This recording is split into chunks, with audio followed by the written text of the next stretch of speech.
हरियाणा की हर अपडेट के लिए बेल आइकन दबाएं और सब्सक्राइब करें STV हरियाणा न्यूज।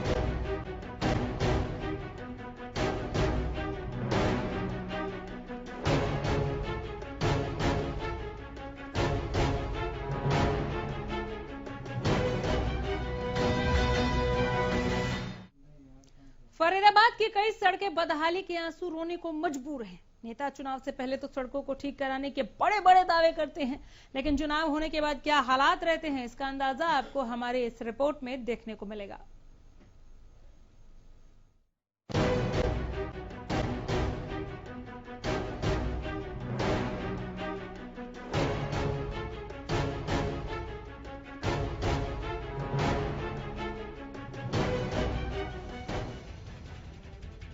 ये राह नहीं आसान, बस इतना समझ लीजिए, गड्ढों में सड़कें हैं, जान बचाकर निकलना है।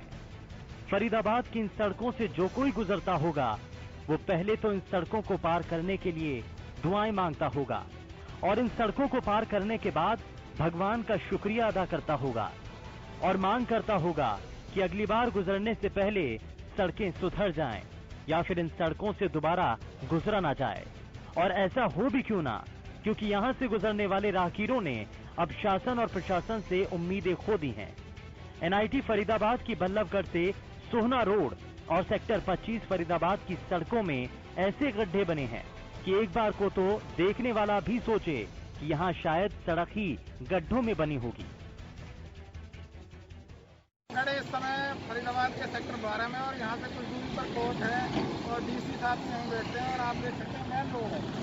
इस तरीके के हालात यहाँ रोड पर बने हुए हैं। मैं आपको दिखाना चाहता हूँ जिस तरीके से गड्ढे हैं और गाड़ी किस तरीके से चल रही है, आप अच्छी तरह से देख सकते हैं। पूरा रोड जो है बुरी तरीके से जो यहाँ पर टूटा पड़ा है और ये पूरे रोड की यही हालत है। कहीं ना कहीं लोगों को किस तरीके की परेशानी हो रही होगी ये आप समझ सकते हैं। ये सड़क मुख्य सड़क है, DC ऑफिस तक जाती है। बावजूद इसके सड़कों की खस्ता हालत है। तस्वीरें देखिए और खुद ही समझिए, अलग अलग सड़कों के अलग अलग हाल हैं। सड़कों पर पानी इतना भरा है कि तालाब भी शर्मा जाए। सड़कों के हालात ऐसे कि लोग जान हथेली पर लेकर निकलते हैं। इन सड़कों पर लोगों का क्या कहना, वो भी जरा आपको सुना देते हैं। सरूरपुर की सोना रोड की सड़क है। इसमें टोल टैक्स का पूरा खर्चा लगता है, सब चीज़ का आना जाना लगता है, लेकिन इस रोड का सुधार नहीं है।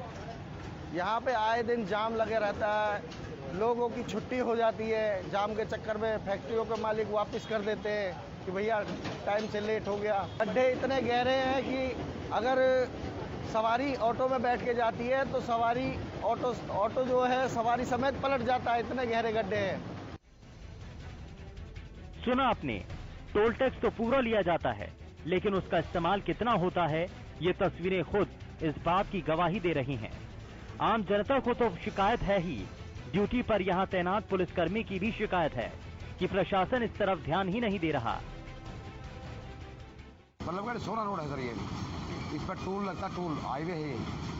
इस पर रोड सारा टूटा फूटा है, सीवर तोड़ रखे हैं नगर निगम ने, बिल्कुल जाम रहता है।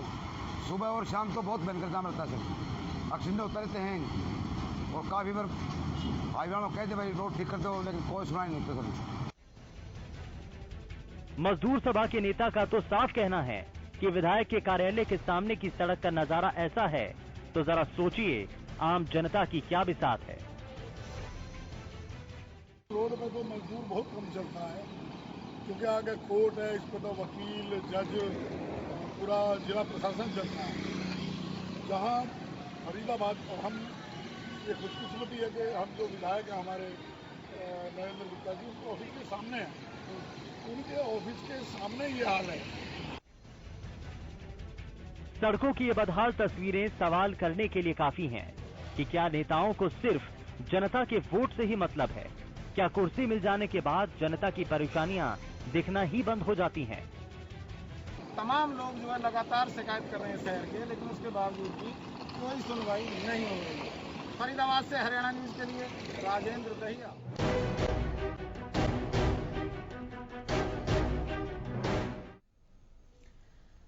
हमारे संवाददाता राजेंद्र दहिया की ये रिपोर्ट आप फरीदाबाद से देख रहे थे। इस वक्त हमारे साथ सीधे जुड़े हुए हैं राजेंद्र। हमने देखा कि किस तरह से आप फरीदाबाद में गड्ढों में सड़कें ढूंढने का काम कर रहे थे। यहाँ के लोग भी आए दिन यही कर रहे होंगे।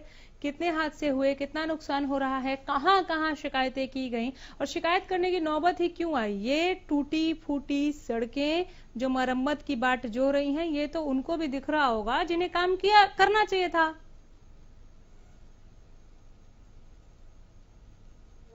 सड़कों में केवल जो पत्थर हैं वो रह गए हैं, बाकी सड़क कहीं दिखाई नहीं देती और लोगों को खासतौर पर जो मजदूर वर्ग है उनको बहुत ज्यादा परेशानियों का सामना करना पड़ता है, क्योंकि सुबह के समय और शाम के समय जब ड्यूटी जाते हैं या वापस लौटते हैं तो जान हथेली पर रखकर वो अपने घर वापस आते हैं।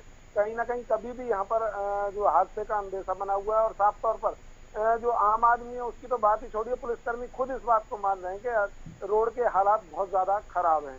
और ये हालात केवल एक रोड के नहीं है, पूरे फरीदाबाद में अगर बात करें तो जो पॉश एरिया है, जो पॉश इलाका है, वहां पर भी बहुत ज्यादा बदतर हालत बनी हुई है। सेक्टर 12 में चले जाइए आप, जो फरीदाबाद विधानसभा के उसमें आते हैं, तो वहाँ तमाम जो रोड है वो टूटे पड़े हैं। इवन जो वहाँ के विधायक हैं उनके सामने का रोड भी जर्जर हालत में है, लेकिन उसके बावजूद भी इनको दिखाई नहीं देता है और साफ तौर पर लोगों को परेशानी का सामना करना पड़ रहा है। जी अनामिका, बहुत शुक्रिया राजेंद्र। लेकिन इसका समाधान क्या है और कब तक होता है, ये जानने के लिए मैं जरूर लौटूंगी। नजर बनाए रखिए।